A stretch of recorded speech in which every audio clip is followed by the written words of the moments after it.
আসসালামু আলাইকুম। উঠতে থাকা ইন্ডিয়াকে মাঠে নামালো নিউজিল্যান্ড। দেখুন, পরপর 3 ম্যাচ যেভাবে করে ইন্ডিয়া জিতে নিয়েছিল, লাস্টের ম্যাচ হেরে মনে হলো ইন্ডিয়া আবার কি তাদের ফর্ম চলে গেল।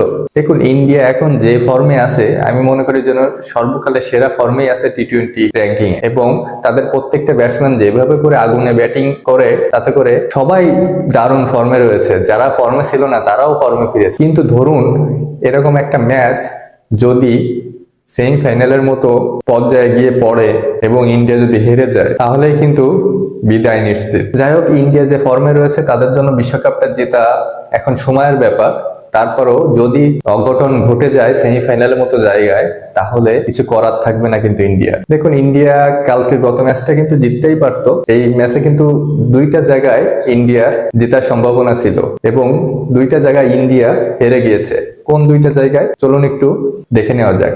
দেখুন, টসে জিতে যখন সূর্য কুমার যাদব ফিল্ডিং করার সিদ্ধান্ত নেয়, গতকাল যে মাঠে খেলা হয়েছিল সেখানে মূলত কুয়াশার একটা প্রভাব আছে। সো পরে ব্যাট করলে যে একটা ভালো সুবিধা পাবে ইন্ডিয়া সেটা কিন্তু আগেই ধারণা করা গিয়েছিল, এবং বিগত তার আগের ম্যাচটা নিউজিল্যান্ড যেখানে 153 রান করেছিল সেখানে ইন্ডিয়া 10 ওভারের ভিতরে 155 রান করে বিধ্বংসী ইনিংস খেলেছিল। ওই ম্যাচে সূর্য কুমার যাদব, ওপেনার অভিষেক শর্মা দারুণ মাইন্ড ব্লোয়িং ইনিংস খেলেছিল। 14 বলে করেছিল 50 এবং 20 বলে 68 রানের একটা দুর্দান্ত ইনিংস খেলে, এবং ক্যাপ্টেনও দারুণ একটা ইনিংস খেলে। তাতে করে ধরাই যাচ্ছিল যে এই ম্যাচটাও ইন্ডিয়া তেমনই ভাবে জিতে যাবে। কারণ দেখুন, প্রথম যে টি-20 ম্যাচটা হয়েছিল সেখানে ইন্ডিয়া করেছিল 238, নিউজিল্যান্ড 190 রান করে 48 রানের বড় ব্যবধানে কিন্তু নিউজিল্যান্ড হেরে গিয়েছিল। দ্বিতীয় যে টি-20টা হয়েছিল সেখানে নিউজিল্যান্ড করেছিল 209 এবং ইন্ডিয়া সেটা 15.2 ওভারে জিতে গিয়েছিল। বুঝতে পারতেছেন আপনি, 209 করার পরেও 15.2 ওভারে যারা জিতে যায় তাদের কাছে 215 রান এটা শেষ করার কোনো ব্যাপার ছিল? কিন্তু ব্যাপার হয়ে যায়। কখন হয়ে যায় জানেন? ব্যাপার হয়ে যায় যখন প্রথমের দিকেই অভিষেক শর্মা এবং সূর্য কুমার যাদব এই দুইটা যখন আগুনে ফর্মের ব্যাটসম্যান আউট হয়ে যায় তখনই কিন্তু এটা বিশাল ব্যাপার হয়ে যায়। দেখুন, আজকে ঈশান কিষান খেলেনি তার একটা ইনজুরির কারণে। কারণ ঈশান কিষান দলে আসার পরে ইন্ডিয়ার মোরালটা কিভাবে অগ্রগতি হয়েছে সেটা কিন্তু আমরা বুঝতেই পারতেছি। ঈশান কিষান খেলেনি এবং আজকে রিঙ্কু সিং খেলেছে। তো রিঙ্কু সিং আসলে আপনার বেশি একটা ভালো ব্যাট করছে বলে আমার কাছে মনে হয়নি। কারণ 29 বলে 39 এটা আসলে এই 215 শেষ করার ক্ষেত্রে মোটেও কার্যকরী ভূমিকা পালন করতে পারেনি। প্রান্ত আগলে রেখে স্ট্রাইক রোটেট করেছে, এই ছাড়া আর কিছুই না। কিন্তু খেলাটা আসলে খেলেছিল দুবে। দুবে গতকাল 15 বলে হাফ সেঞ্চুরি করে এবং 23 বলে 68 রান বিধ্বংসী ইনিংস খেলে। শেষ পর্যন্ত তিনি যদি রান আউটটা না হতেন তাহলে কিন্তু ম্যাচটা বের হলেও হয়ে যেতে পারতো।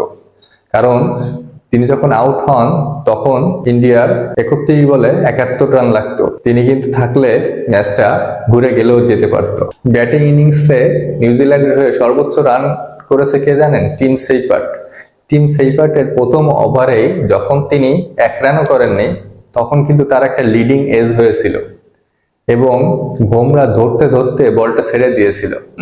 অবশ্য ক্যাচটা বেশ কঠিন ছিল, কারণ ওই ধরনের ক্যাচ একজন বোলারের জন্য ধরা খুবই মুশকিল। যদি ওই ক্যাচটা ধরে ফেলতে পারতো টিম ইন্ডিয়া তাহলে কিন্তু আজকের ঘটনাটা ব্যতিক্রম হলেও হইতে পারত। কারণ এই ওপেনিং জুটি তারা 8 ওভার 1 বলে 100 রান করে ফেলে এই ওপেনিং জুটি। তাতে করেই ওইখানে কিন্তু ইন্ডিয়া অনেকটা ম্যাচ থেকে বের হয়ে গিয়েছিল।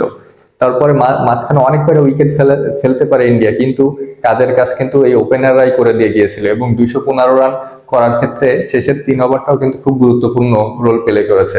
কারণ শেষের 3 ওভারেও কিন্তু তারা 47 রানের হিউজ পরিমাণ রান উঠাতে পারছে। তাতে করে আমি বলবো এই দুই জায়গায় কিন্তু একটা ম্যাচের টার্নিং পয়েন্ট হয়েছে।